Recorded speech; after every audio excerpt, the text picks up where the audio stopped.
Like a snowflake, people, and therefore leaders, are unique.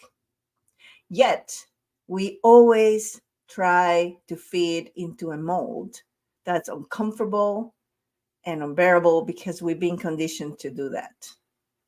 But what if, instead of going with the flow of what we've been told, we learn to lead with our unique gifts? That's what we're going to talk today in the episode of Leading Intentionally. So don't go anywhere. Welcome to Leading Intentionally, the podcast where we dive deep into the world of leadership transformation. I am Carmen Paredes, your guide in this journey, and I'm so thrilled to have you with us today.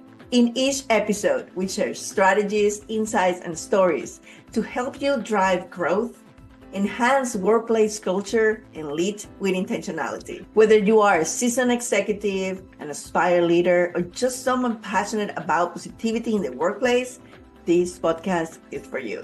Each week, I'll bring you conversations with thought leaders, experts, and trailblazers that will share with you their insights, wisdom, and experiences so that you can apply these practical tips to your leadership journey. Get ready to explore topics like inclusive leadership, women's empowerment, effective communication, and so much more. If you're ready to lead intentionally and make lasting impact in your organization, you are in the right place. Let's embark in this transformative leadership journey together. This is Leading Intentionally. Let's dive in. Hello, and welcome to another episode of Leading Intentionally. Today, I have with me my very good friend, Paige Frisone, and she is a subconscious health practitioner, professional writer, an author, and an international award-winning impact speaker. She is the founder and owner of her integrative practice, Inner Realm Wellness, where she aids clients around the globe in processing the emotions and memories that signal present-day stress by using over 14 different modalities from Eastern and Western medicine combined. Paige, welcome to the show. Hi, thank you so much. I'm so excited that just always being back with you, Carmen, is the best. And I'm excited to have a really important conversation today. Thank you so much. Paige is one of my favorite people in this planet. I had the privilege to meet her in person in Valencia. And when I say award winner speaker, I am not kidding. This woman is on fire. I'm so excited to be here today with you. And we're going to talk about really important things. But before we get there, I always like, people to get to know you. And Paige's story is amazing, and it probably takes 17 hours to tell because it's so deep. And as a writer, she actually goes into the deep, like very well tell. But why don't you give us a little, brief idea? People can always go follow you and find you to know more about you. But like, who is Paige, and how do you end up here? Oh, I love this question because it's different every time. And we're different every time that we sit down to converse with each other. So I am a very eclectic being for those that like frameworks out there. I'm a Cancer, I'm an Enneagram 4, I'm an environmental projector in human design. All of those things are likely enough to get the gist on who I am. But I am a really sensitive, empathic being. And for that, throughout my life, I've been pathologized, I've been diagnosed, I've been othered in many different ways. And I started therapy very young at age 7 for chronic night terrors, where I'd wake up screaming bloody murder every single night to shadows and invasions and psychic attacks and things that no kid or no person should ever experience in their life. And I think what was so bad about that was that I was programmed to be so afraid of life. I was afraid of the dark. I was afraid of everything, really. My mind, my hands, people. I never had that internal authority or sense of trust. And those are our most formative years from age, conception to 7, really. Mm-hmm. And so I proceeded to be bullied at school, and I struggled to find safety at home, within myself, within my family, within, the school environment.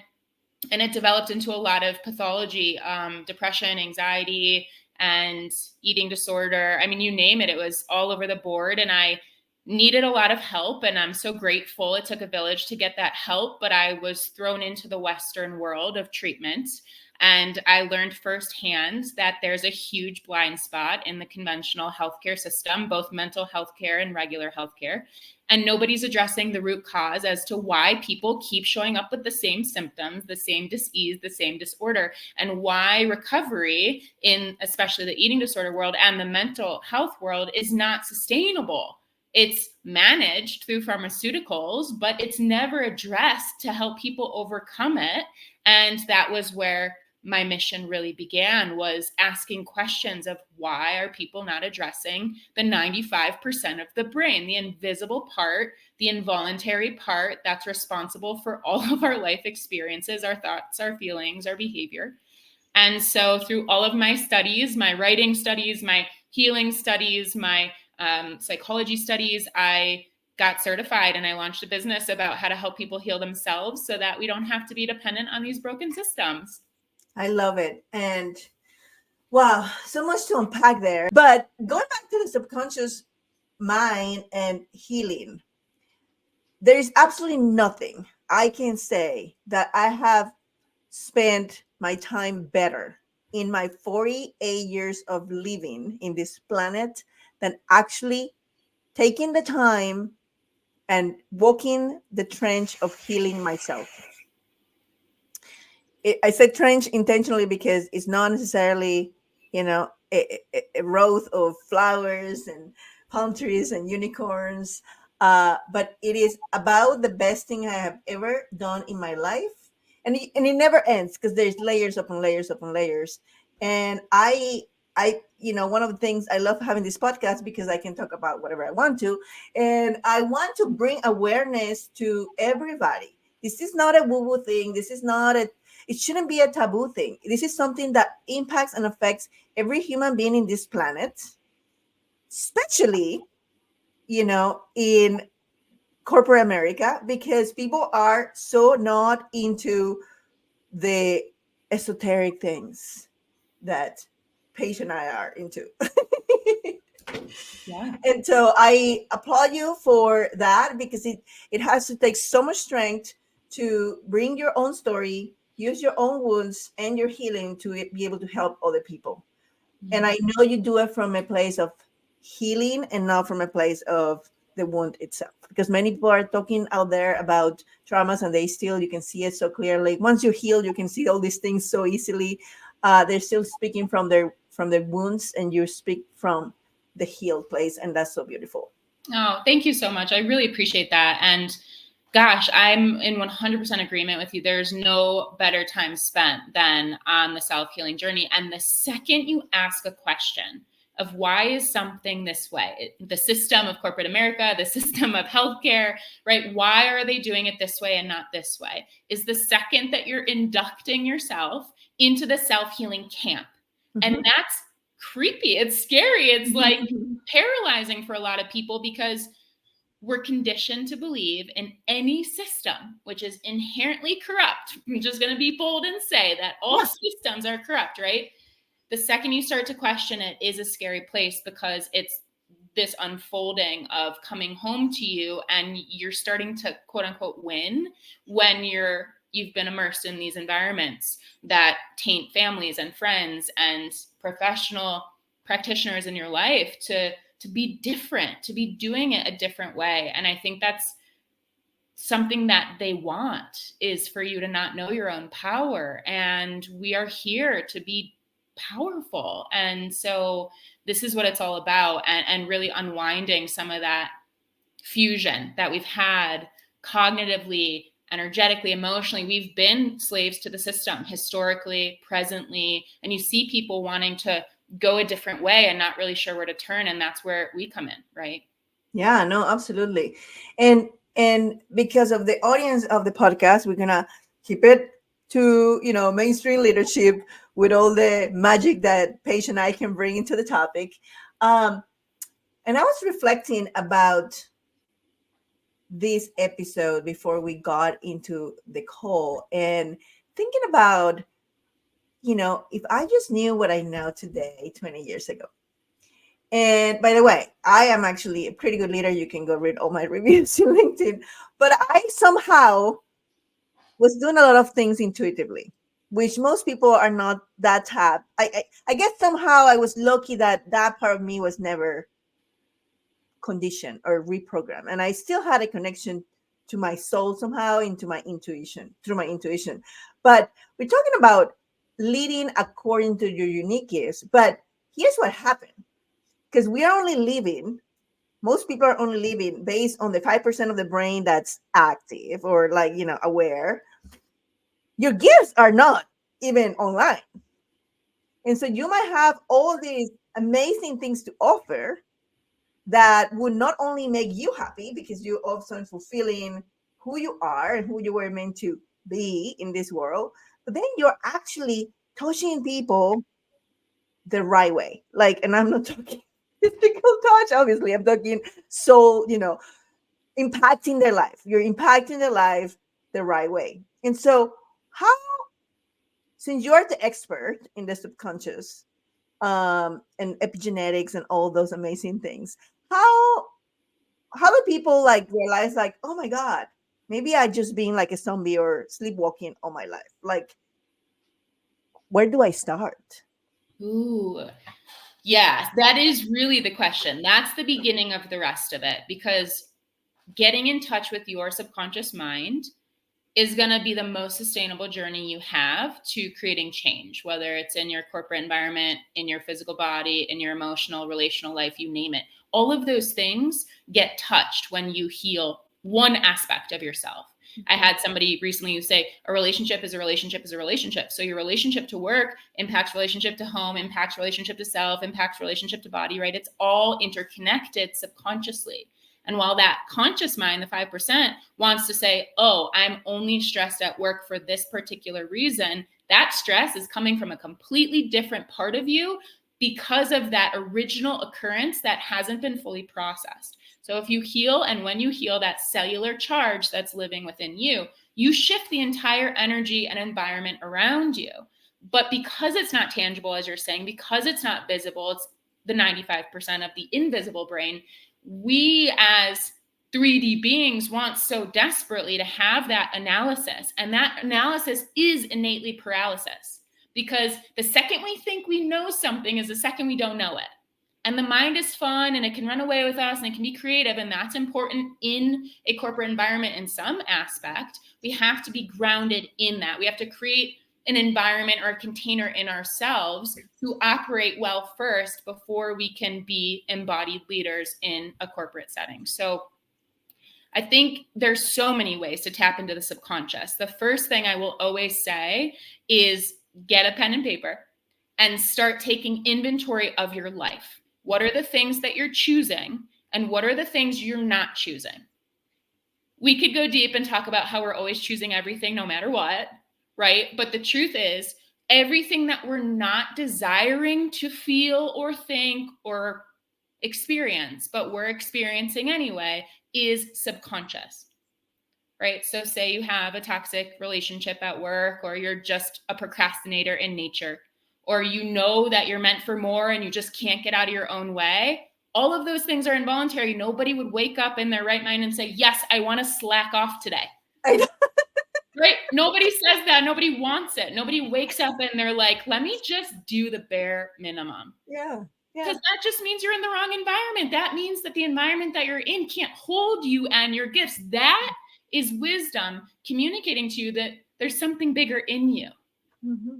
And because we can't control other people, we can't control other things in life, we only can control ourselves. So the inquiry is, what do I need to do and how do I need to heal to get to the root of all my stuff so that I can completely shift the relationship to everything and everyone around me?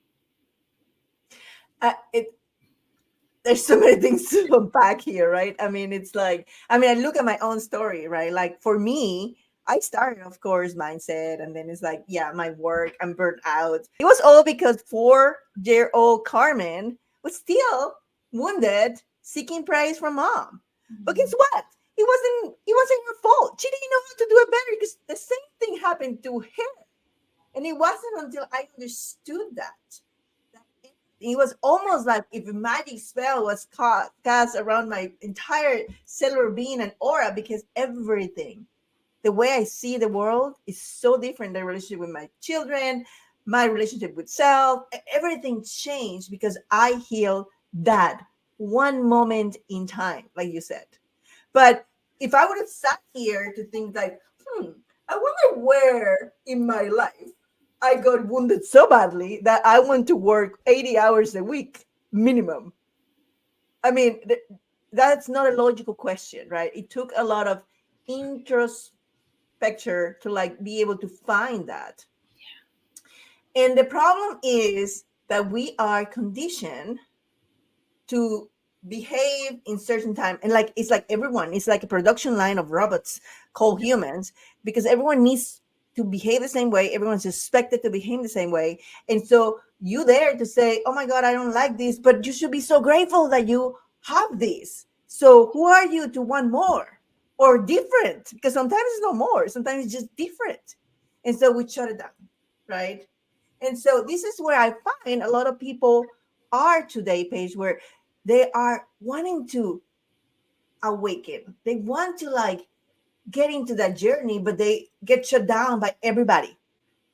And so how do we help them? How do we give them the tools to like keep going? Well, Because in my case, I mean, in my case was I almost didn't have a choice. Like, I mean, I've been getting the nudge for like 15 years. No kidding. Like, this is not what you need to be doing. This is not what you need to pay attention to yourself. But I've been like, no, ignoring it and keep going forward, keep working and keep getting promotion and keep getting raises and keep doing human stuff, right? And it got to the point where I almost died and I had no choice but to look inside myself. But I don't want anyone to get to that point, and I don't think people need to get to that point. So how do we help them? yeah, thank you for naming all this because it drives me crazy. It's like one of my biggest pet peeves is how we also have been conditioned, and not that we can't take accountability because we absolutely have to before we can sustainably heal, but how we've been conditioned to hit our rock bottom before saying yes to ourselves. And that rock bottom is a dangerous place because it entertains that mind that's like, you can do one more day of this, you can go one more hour, you can push even further, and you can't.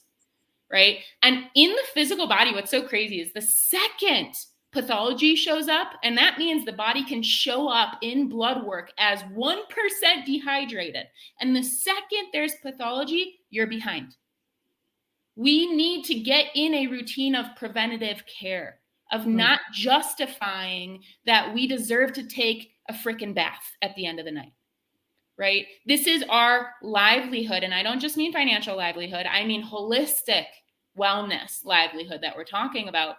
And so we have to go deeper in, and we should not get to rock bottom before we do that. We have to heal all of the inner children in us that are screaming and overcompensating through workaholism and burnout and screaming, please love me through the work that I do. Please, I'm working to earn your love. Please see me. Those are the wounds, because you've probably heard this in the form of relationship. We've all experienced it to some extent. If you don't heal the pattern, you can skip jobs. You can go somewhere else. It's going to show up again. Yeah. You can find another partner. It's going to show up again. You can go to another location across the country and start over and think that you're doing it different. You're not. You're taking all your wounds, all your cells, your entire DNA, all your, limiting conditioning with you, whether you're in Hawaii or Alaska. Totally. And it's interesting because I have a client that I'm working with on this right now. He just lost his job and he was, making great money. And here there's a root chakra wound because all about disembodiment. The second our security and our financial safety is out of whack.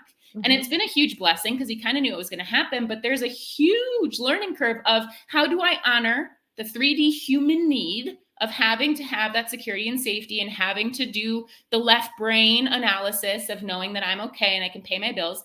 And how can I honor the right brain part of me, the intuitive, the creative, the gifts? How can I honor the 5D part of me, the soul, the spirit that knows that I'm here for so much more? And we have to heal the part of us that thinks we can't have it all. We have to heal the part of us that says, I can only have it one way or this way. I can do the energy work, but I'm not going to make the money. Or I can do the big time, 6-figure, whatever, but I'm not going to be happy. That's not true. These are stories. These are stories. So we have to heal the wounds, and we have to heal the stories that are attached to the wounds. And the conscious analytical brain doesn't have the ability to know what's going on subconsciously. They're two different parts of the brain.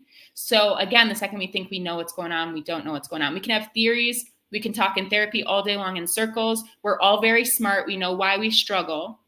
But there's something deeper that's programmed that we have to uproot like a weed so it doesn't grow back. And then when you shift your internal chemistry, your attraction point starts to shift. You start talking differently. You start relating differently. You glow. You glow. You glow, and you're an empowered, embodied leader by nature, and you don't even have to do a dang thing. That's the work, right? Yeah. And it's very interesting because you see this at work all the time. When so I started my healing journey before I quit my job, and at that point was what I would call like a conscious uncoupling of the environment. I just came up with that. Uh, Basically, I was not still taking any responsibility on my wounds, but I was starting to notice, because awareness is the key for everything. When you start paying attention, you take the veil out of the reticular system, the veil that prevents you, the filter that keeps you from going crazy and knowing everything that's going on in the world, right? You take the veil out and you start noticing. And I started paying attention to how people conducted each other at the office. And for the first time, I was able to not take personal when things didn't go the way that I wanted to go, or where someone talked to me in a way that wasn't the way that I would expect. Because I realized that it had nothing to do with me, and it had everything to do with whatever was going on with them. And so that's the foundation of compassion. But it was that awareness, and then from there I went into really the deep, where I was like, okay, so what about you? And so I went deep inside. But like it was it takes time. So people think this is going to be something that, oh yeah, I'm going to heal, next weekend I'm going to go to a retreat and I'm going to come back healed. No, sorry to tell you.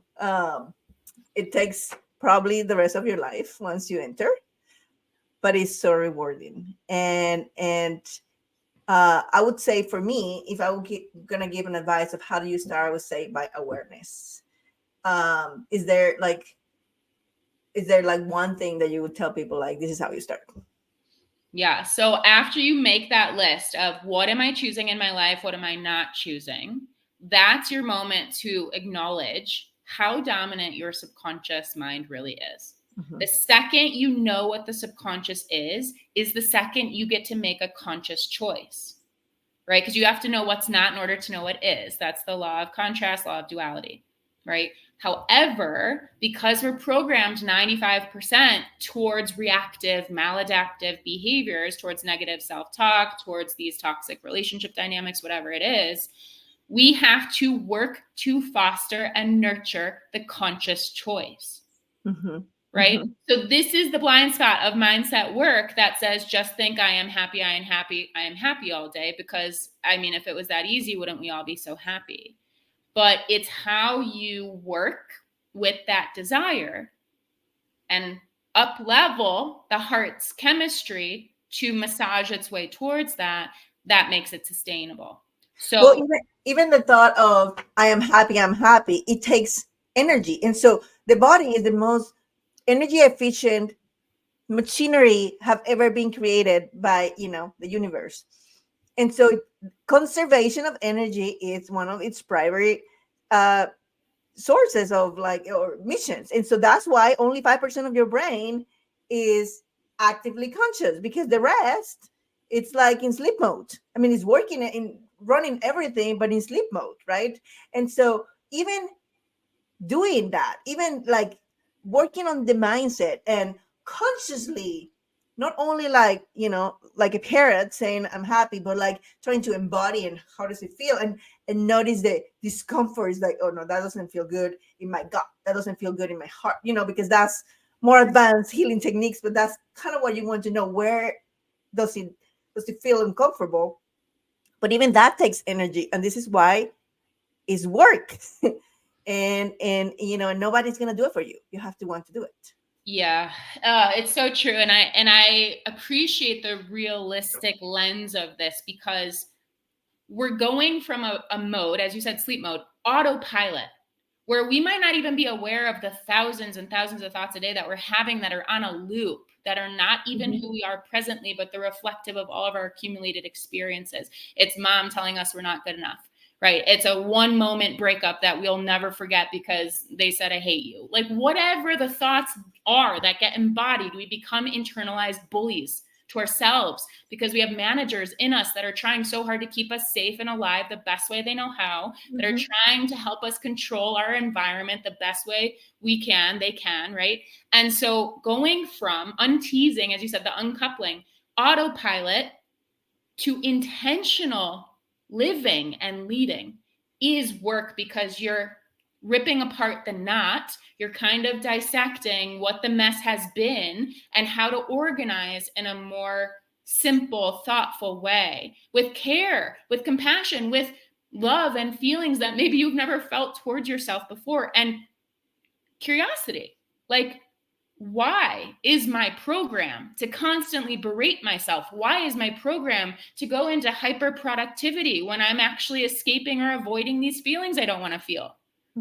The second you work that muscle of tending to yourself is the second that you can cultivate a new relationship with you that doesn't have its way with you. In fact, you get to co-create the life that you desire to live. That's so interesting, and I keep referring to the fact that this is a lifetime work. It never ends, but then you learn to enjoy it, because you find all these treasures everywhere every time you break, a milestone. So I have been contemplating on gene keys a lot lately. And for those of you who know human design, one of my gene keys, it makes sense. I get obsessed. I get obsessed when I find something interesting. But anyways, I was contemplating one of them, and the shadow frequency is inertia, and this actually applies a lot to leadership. This is why I'm bringing it up. Inertia, and the city or the enlightenment state is invincibility. And so the first time I came across this gene key, which is gene key number 9, I said, there's no an ounce of inertia in my body. I mean, if you know Carmen, I am not a person who sits in the couch and do nothing.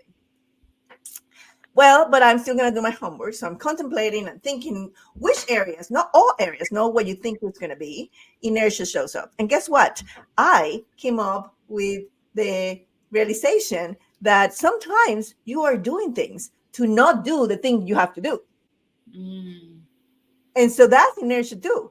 Because if your reaction is to pretend or tell yourself, I mean, your body knows. Your body's infinite intelligent. Your body knows you are in the shadow frequency. So might as well let's pretend. Let's pretend that you're not, so you leave me alone, right? So let's be busy so you don't actually pay attention to what it is. And the same thing happened, at work, your family. Is like, are you putting your energy and intention into what matters?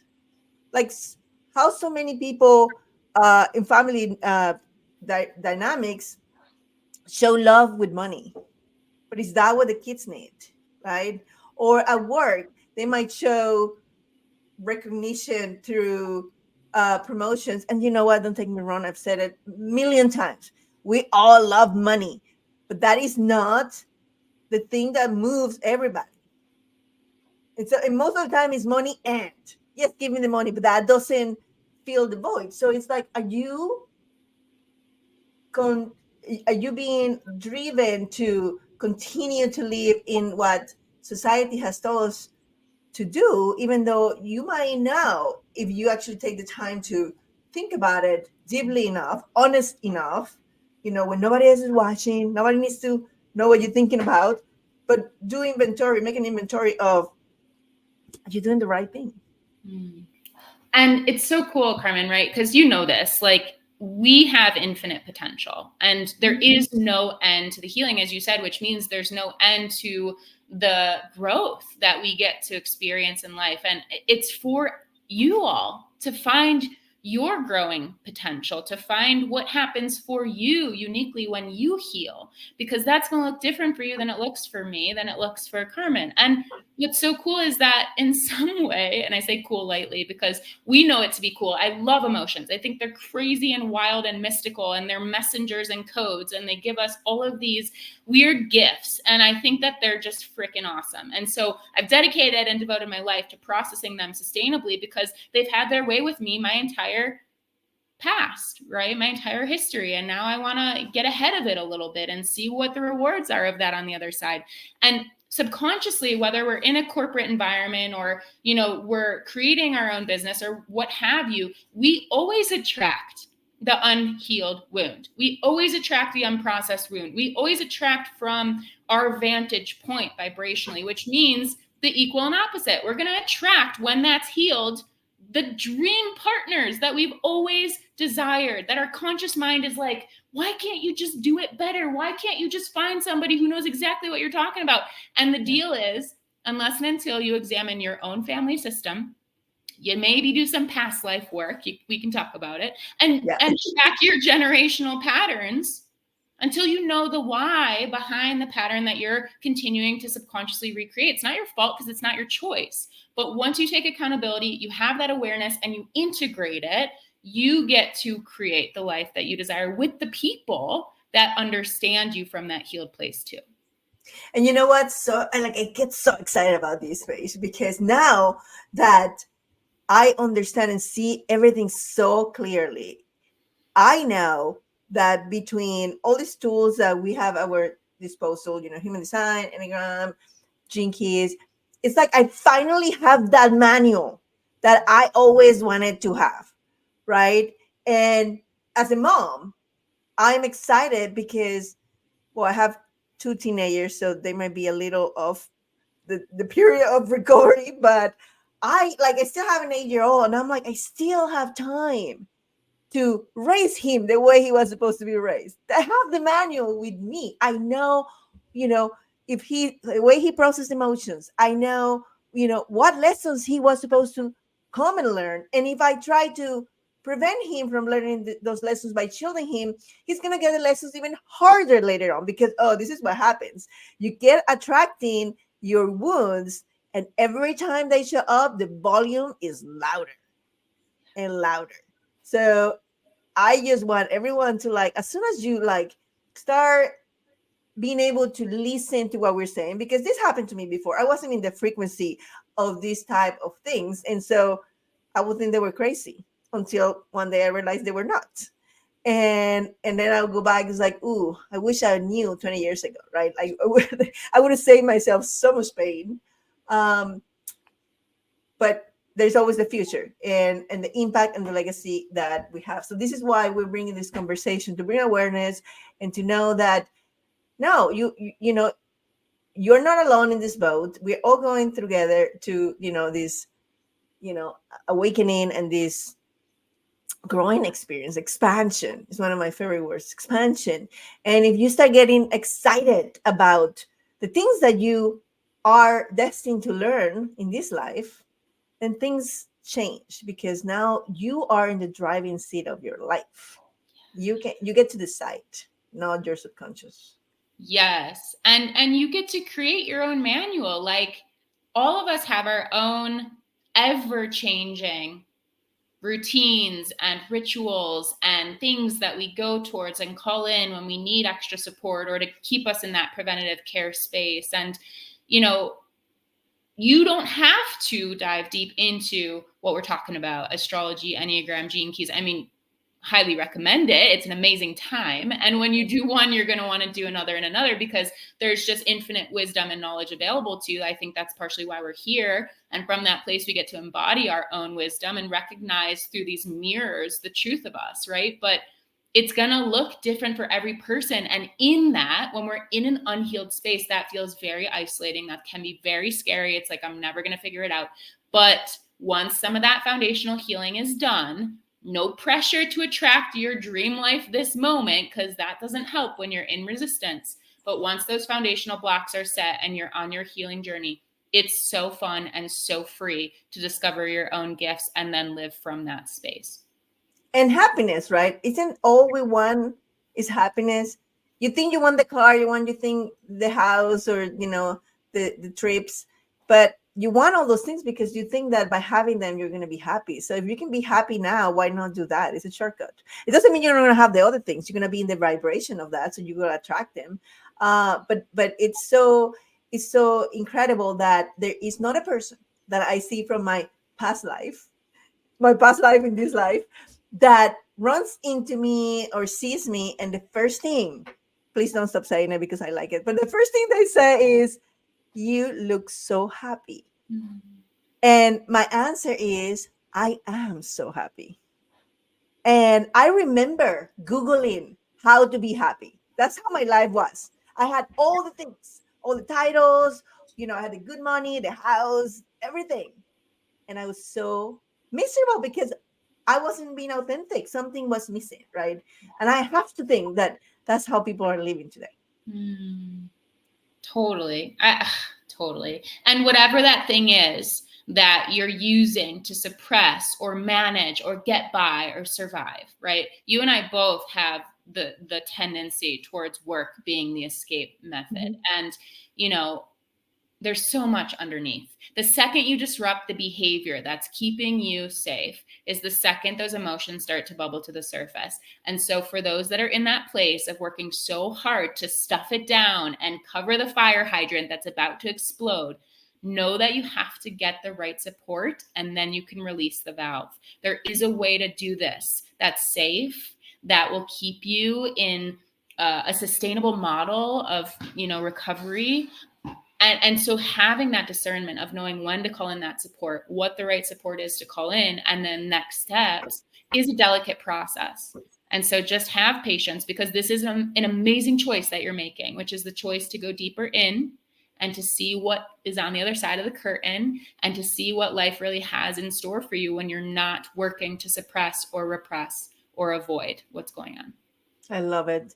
And as you can expect, there is no life transformation that's going to happen in a podcast episode. But what I can promise you is that if you get in touch with Paige, you're definitely going to be pleasantly surprised. And there's going to be zero regrets in your life if you decide to take this journey. So, Paige, why don't you tell us a little bit where people can find you, and if there's any way that they can get a taste of what would it be like working with you? Yeah, you bet. So I am very active on social media, Instagram, Facebook. My handle is @Inner Realm Wellness. Would love to hear from you in my DMs and just say, hey, let me know what you took away from our chat today. I also have a whole breakdown of the work that I offer, what sessions look like, and also tons of articles and videos, podcasts, everything that you could want to help break down this journey a bit more for you. And so that's on my website, which is innerrealmwellness.life.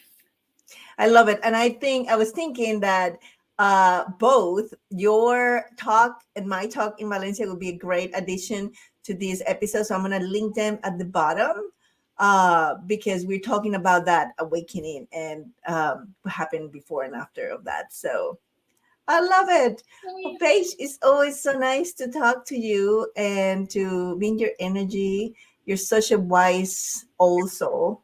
And I just love you to pieces. So thank you for being here. Thank you for having me. I appreciate you so much. Love you. Okay, love you too. And to our listeners, we love you too. Yes. And until next episode, please remember to lead intentionally. Bye-bye.